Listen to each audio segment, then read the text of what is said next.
monsieur le maire noo gisee projet bii ñuy wax 0 enfant dans la rue. 0 enfant dans la rue moom defe naa dañu ci fekk. En 2016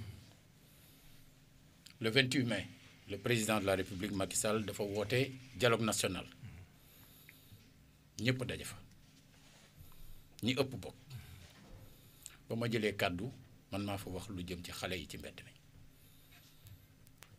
attirer attention sur le fait que moment bi yenn xale yaa ngi jàng am na ñeneen ñu ne ci mbedd mi te du woon rek affaire u taalibe bi am na ñu ne ci mbedd mi te duñ taalibe bi ñu bëgg leen tuddee les enfants de la rue man leen la rue n'a accouché de personne.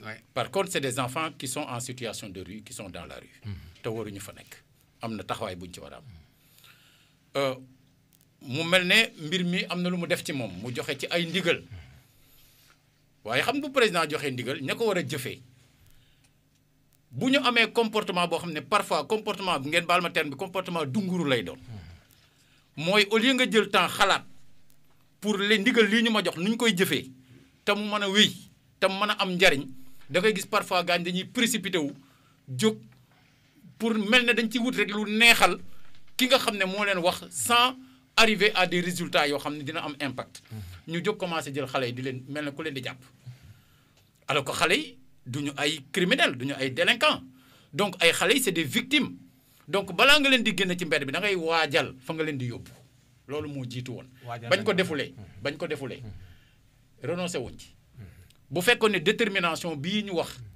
dañ koo tàmbali woon depuis 2016 kon tey da nga gis xale si mbedd bi pourquoi attendre qu'il y ait une grande crise pour commencer à se préoccuper des enfants qui sont dans la rue alors loolu mooy le premier problème alors ñu war koo séddale nag benn bi mooy ñu ni xale warul nekk si mbedd bi loolu tout le monde l'a dit mais on a même dit waxuma la xale yi mais ñeneen ñi sax waruñu ne si mbedd bi dañoo wax nit ñi toog leen bu ñëpp toogee mais xale du ne si mbedd bi maintenant daf ci am ñenn ñoo xam ne nag ay xale lañu di jàngi école di wàcc ñooña dès le 14 mars génn nañ leen ci école yi ñu doon jàngi ba tax ñuy ne ca mbedd ma ba pare ne leen bu leen ne ci mbedd yi mais dafa amoon beneen catégorie boo xam ne bokkuñu ak ñooñu te takku nag muy ñi nga xam ne ñoom jógewuñu seen kër doon sax jàngi daara parce que ñi doon jóge seen kër di jàngi daara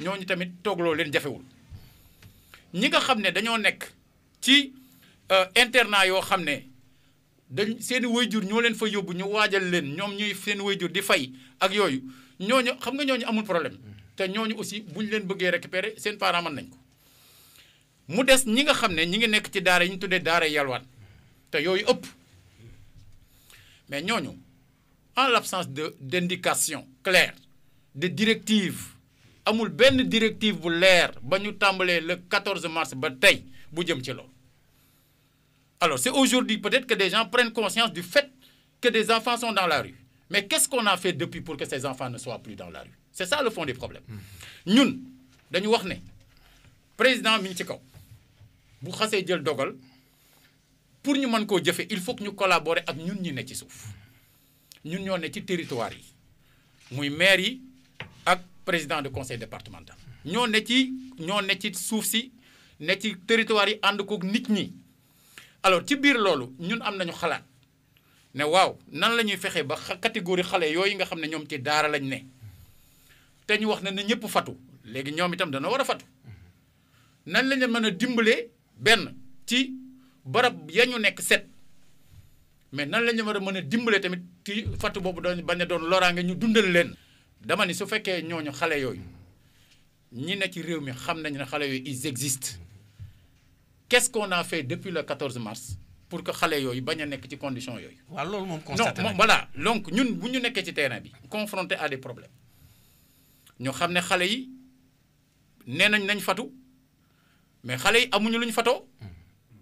léegi xale yooyu dañuy génn yalwaan yi parce que daara yalwaan la te loolu lañu tàmm te ñoom ñu wax ne feebar bi day jóge ci nit dem ci nit. waaw mais xale yi ci boppam mën nañoo nekk may ma ñëw rek xam nga non dama ni am xale yooyu bu ñu nekkee mën nañu nekk ay porteurs asymptomatiques maanaam bu ñu ñëwee sa kër di yalwaan doo leen jàpp dañoo feebar te fekk doomu jàngoro baa ngi ci ñoom ñu jëlee ko ci kër yóbbu ko ci geneen kër di ko def ñun ñu constaté loolu fàttali te dégguñu moment boobu benn mesure bu nit jël pour jël xale yooyu nii yóbbu leen nii def leneen kenn jël ko fi woon nag nañu waxante dëgg ñun ñu jàpp ne xale yi lu ñuy def ñun en tout cas en tant que ville de Thiès mooy lëkkaloo ak ñi fi nekk ñëpp acteurs yëpp te yaatal nañu ba mu yaatu ñun nañ fexe ñoom ñu toog ñu di leen jàppale benn ci cet gi ñaar ci ñu bañ a génn. mais gouverneur am na lu mu tàmbali woon monsieur le maire aussi. il faut pas l'occulter. dëgg la gis naa gouverneur ñëw fële ca kaw Sarafal suñu koñ ba.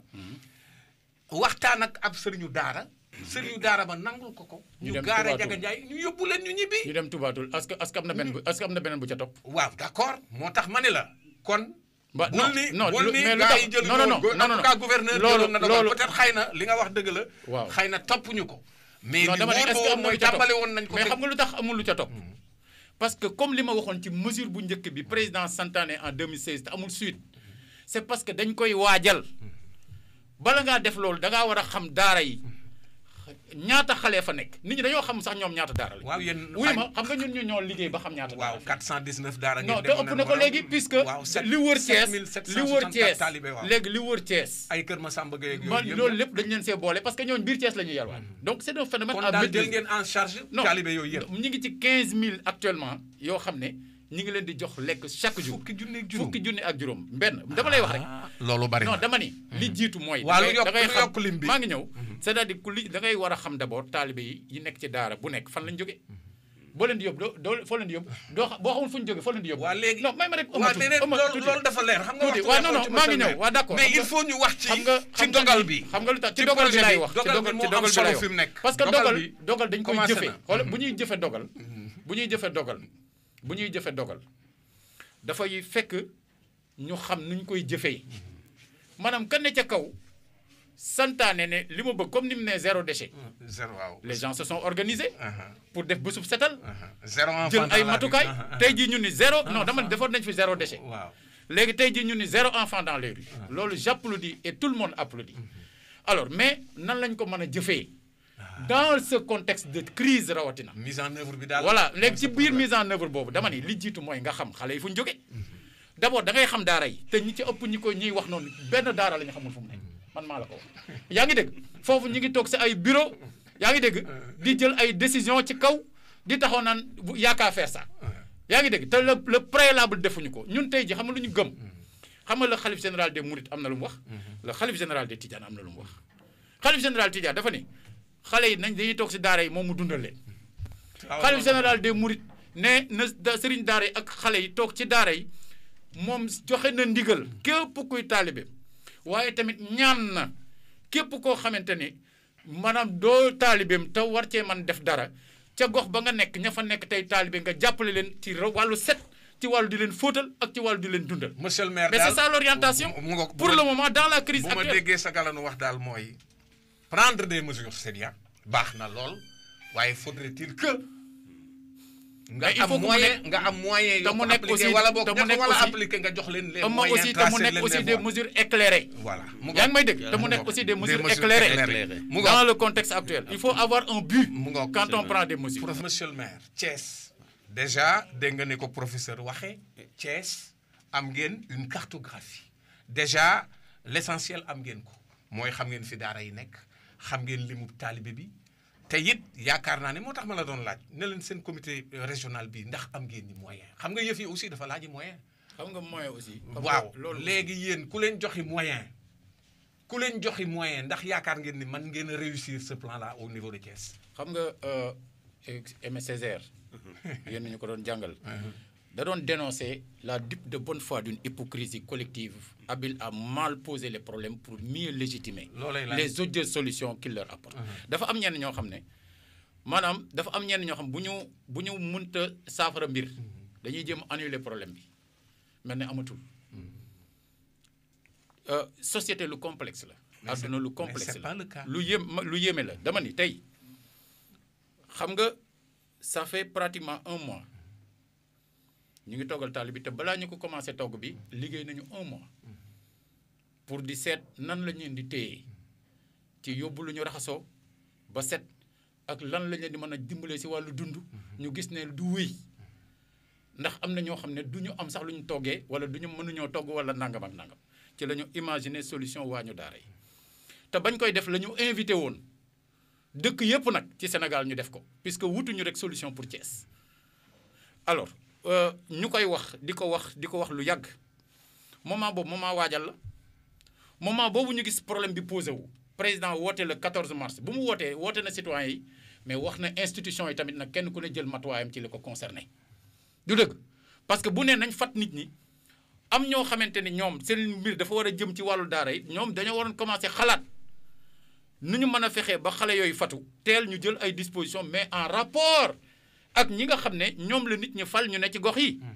parce que mënuloo toog ci kaw laa la wax di jël ay décisions te yow situation terrain bi dara nga ci xamul ñu ci bëri ca dëkk ya ñu dëkk même parfois sax ñu nekk fa ay maire boo fa demee fekk taalibe yaa ngi si mbedd mi lan la ñu def pour loolu bañ a am loolu laa wax ni dëkk bi dafa am réalité Sénégal dafa am ci côté diine bu nekk foo xam ne fa la ñuy waajalee xale yi ngir ñu benn ñu fonk seen diine ngir tamit ñu nekk ay nit ci diine yépp nag ci biir cadre boobu ëmma laa wax ni xam nga dafa am ñu bëri ñoo xam ne ba léegi ils sont dans la politique xam nga dégg nga doyen Amath li mu la wax li mu wax maanaam beneen politique si ba kuy def politique ku bokk beneen parti bu ko fi tegoon même wax bi mën na ñëw te doo ci ràññee maanaam kii fii la bokk parce que wax bu responsable la mais dafa am ñenn ñoo xam ne fu ñu toll seen xel ci élection la nekk léegi nag comme xale yi ñoom yoruñu xale yi nekk ci daara yi ñoom yoruñu carte électeur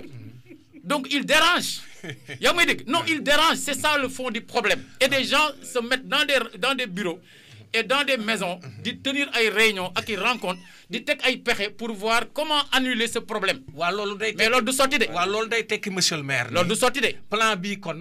loolu du sotti de ci sa yaakaar. xoolal baax du mën a dem damay laaj man xam nga léegi dama ne la objectif bi dañ ma ci fekk. 0 enfant dans les rues nous sommes d'accord. kon y a aucune chance. non dama ni 0 enfant dans les rues nous sommes d'accord nous sommes preneurs.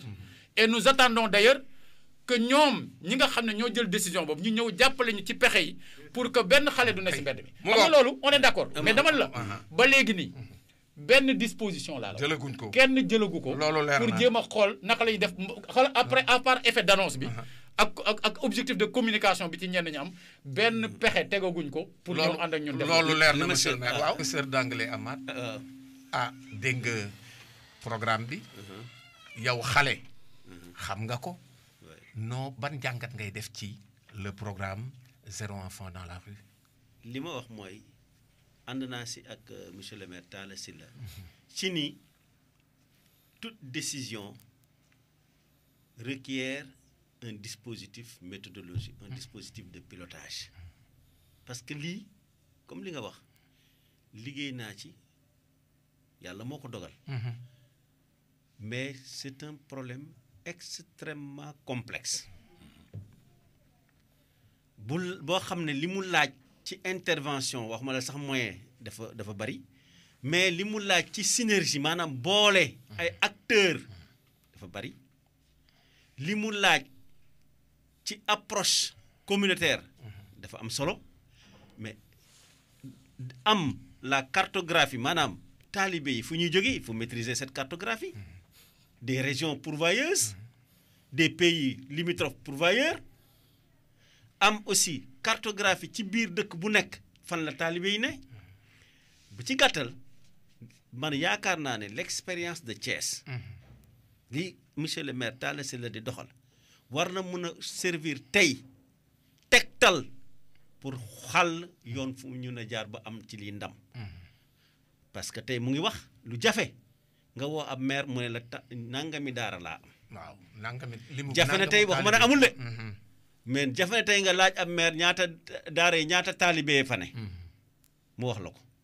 mais moom tey mu ngi doxal loo xam ne may na ko mu xam tey daara bu nekk fan la ne. daara bu ne ñaata taalibe la am. daara bu ne yan anam lay jànge yi ñu war a yéwénal gaaw parce que am nañ kër goo xam ne yaatu na suñ ko defee tuuti as moyen dinañ mën a fexe ba xale yi observer les règles disons les gestes barrières dimbali ci sëriñ yi loolu mën na ne am na ñoo xam ne fa ñu ne loo ca mun ca def tamit munta tax tey conditions yi baax c'est-à-dire que man je suis entièrement d'accord je ne veux pas me répéter avec monsieur le maire c'est-à-dire que li mu laaj ci démarche balaa nga pour réussir ko il faut nit ñi daje waxtaane ko. jëf rek a takku waaye jëf joo xam ne aussi na tegu ci loo xam ne lu leer la te jëm fu baax man daal maa ngi woo président de la république Macky Sall moom xam na ni ñu ngi koy soutenir ci décision courageuse yi mu jël pour Sénégal waaye na xoolaat nit ñi muy liggéeyloo bu baax a baax na surveiller lu bu baax a baax application ak jëfewu ndigal yooyu muy joxe parce que à ce niveau là il y a beaucoup de problèmes et te citoyens bu ñuy mere du ñu mere ñooñu ndax xamuñu leen bu ñuy mere moom la ñuy mere. jërëjëf mbokki auditeurs yi.